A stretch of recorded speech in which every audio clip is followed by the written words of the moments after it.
Pull up your bank statements from last August, then last December. For most families, those 2 months cost more than any other months of the year. Your budget was never told they were coming. In the next 10 minutes, I'm giving you a 6-step method that absorbs them. You will not cut one thing your family enjoys. Step 1 takes about 20 minutes tonight. You do not have a discipline problem. You have a timing problem. Name the 2 months. So why those 2? August is the school year restarting. Uniforms, shoes, supplies, fees, sports sign-up, and so on. December is the holidays. Gifts, travel, food, the extra everything. Neither month is badly managed. Both months stack several once-a-year costs into one pay cycle. A plan built for a normal month meets a month that was never normal. And it is not one big bill that does the damage. It is 4 medium ones arriving together.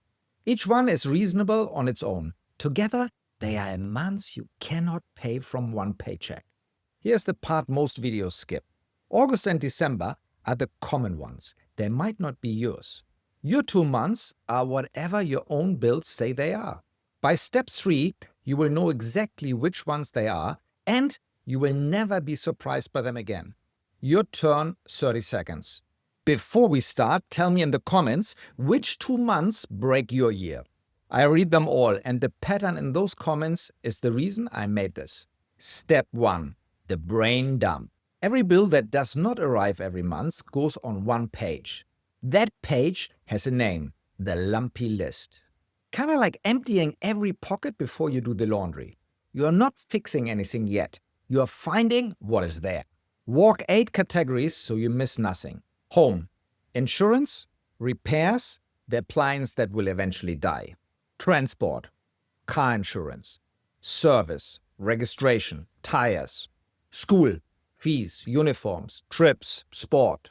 Health, dental, eye test, the excess on a claim. Celebration, like birthdays, holidays, gifts. Travel, flights, the trip home, the wedding you already said yes to. Admin, annual subscriptions, memberships, renewals.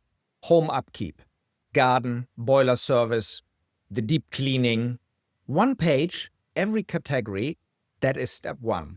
And you can do it tonight. Step 2, the annual cost.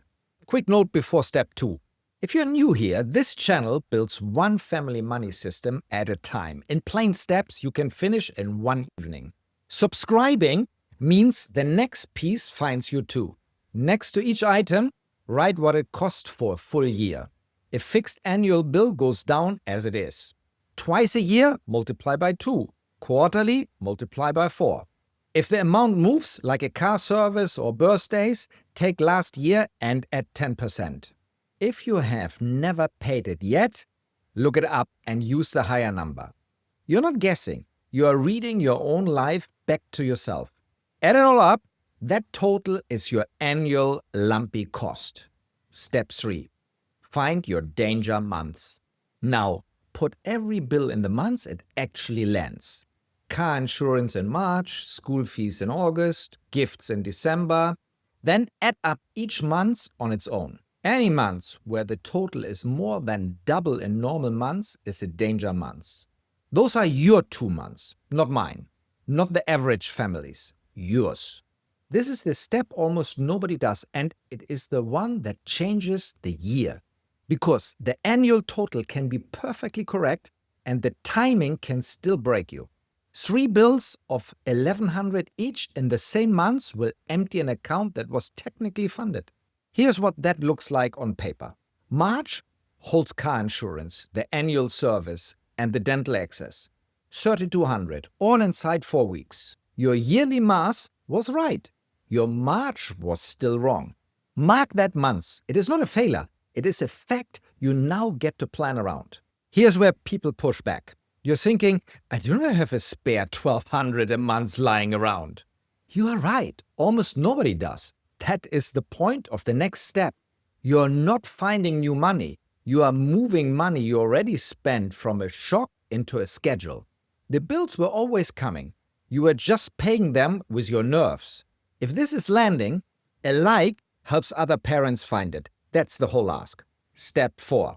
Divide by 12. Take your annual lumpy total and divide it by 12. Say your list comes to 13,900. 13,900 divided by 12 is 1158 and change. Round it up, 1,200 a month. That number has a name, your monthly holding transfer.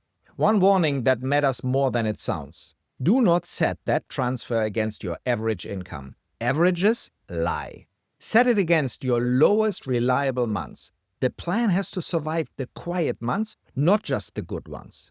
If you are paid every 2 weeks, split it in half and send it twice. The number stays the same. The rhythm just matches your pay. And if 1,200 is out of reach right now, start at half. A half-funded holding still absorbs half the hit, and half is not nothing. Step 5. The holding. That 1,200 needs somewhere to go, and it is not your current account. It goes to an account called the holding. One saving account, high yield if your bank offers one, same bank as your emergency fund. Inside it, name your buckets. Car, kids, health, home, celebrations, travel, admin. If your bank does not do sub-accounts, one account and one sheet does the same job. Now, every pound in there already has a name and a job before the month begins. No card attached. Money you can see is money you spent twice. It helps to picture where this sits. Your main account is the hub. Everything lands there and everything leaves from there. Your emergency fund sits beside it for the things you didn't see coming. The holding sits beside that for the things you did see coming. 2 different jobs. That is why there are 2 different accounts. Step 6. When the bill arrives. This is the part that makes it feel like nothing is happening. The bill arrives. Car insurance, 1,400, due the 15th. You check the holding. The car bucket already has 1,400 in it. You move it to your main account. You pay it. That bucket resets to 0 and starts filling again next payday. What you felt was nothing. That is the whole product. And remember this line, because it stops people quitting. The holding never grows. It cycles. That is the design. If it keeps growing, you overestimate it. Lower the transfer. If it comes up short by under 200, cover it from your main account and nudge the transfer up. If it comes up short every time, your list is missing something. Go back to step 1. Back to your 2 months. Go back to the statement I asked you to open at the start. Last August and last December are not a warning anymore. They are line items on a page with a number beside them. Next August, the school bill arrives and the money is already sitting in the kids' bucket. You will not feel relief because there will be nothing to feel relief about. That is what a system that works actually feels like. Why I built it this way. I ran a company in Egypt for 17 years. When the revolution came, there were tanks on the street and no police. Business froze overnight. I had more than 35 employees looking at me for answers and a newborn daughter at home. What held was not courage. It was that the money for the things we knew were coming had already been set aside. You're not facing tanks. You're facing a car service in March and a school shoes in August. Same principle, smaller scale. A bill you can see coming should never be the bill that breaks you. So that's the method. 1. Brain dump every bill that is not monthly. 2. Write the annual cost of each one. 3. Map them to months and find your danger months. 4. Divide the total by 12. 5. Send that number to the holding every payday. 6. When the bill lands, the money is already waiting. Tonight, do step 1 only. 1 page, every bill that does not come monthly, 20 minutes at the kitchen table. You're not behind. You were handed a plan built for 12 normal months. Nobody gets 12 normal months. If you want the page already laid out, the first brick is free and the link is below in the description. And if you want the number that sits underneath all of this, watch the emergency fund math is wrong next. The holding covers the bills you can see. That one covers the ones you cannot. I see that.